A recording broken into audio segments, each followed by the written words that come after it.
Ayaw bang mag-swing ng inyong electric fan mga ka-paintek? So, una nyong gagawin dito, buksan nyo muna yung cover. Tapos hugutin nyo sa saksakan, ano? Yun ang importante dyan. Baka mamaya hindi nyo mahugot, makukuryente kayo. Lalo na pagka ganito yung style ng kanyang switch mga ka-paintek. So, una nyong i-check dito yung gearbox assembly mga ka-paintek. Kung nakikita nyo, ayan, gumagalaw siya, no? So, yan yung madalas masira dito. Kasi dalawang klase yan. Isang plastic tapos yung isa eh alloy siya. So mas magandang bilhin yung alloy kaysa dito sa plastic, madali siyang masira lalo na pagka umiinit. So ito yung ipapalit ko, meron naman akong pamalit dito na second hand lang.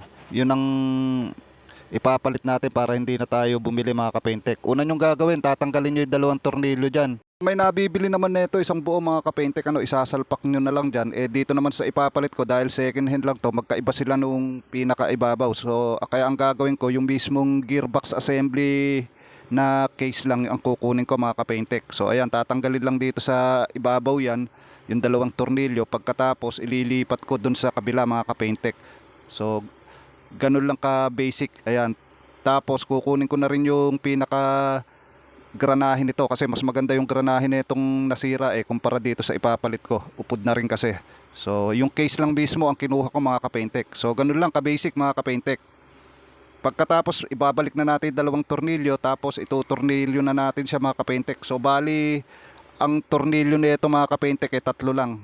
Make sure lang mga kapaintek na pagka ibabalik nyo nakalapat na mabuti, ano, para maganda yung para mabalik sa original yung pagkaka-swing niya. Kasi kung minsan pagka hindi nyo na ibalik yung magandang lapat niya, mahihirapan din siya mag-swing mga kapaintek. So pagkatapos kung maikabit mga kapaintek, testingin na natin siya. So ayan, nakikita nyo, nagsuswing na siya. Okay na mga kapaintek. Kung nagustuhan nyo ang aking video mga kapaintek, paki-like and share naman para madaming matuto mga kapaintek. Yun lang at maraming salamat mga kapaintek.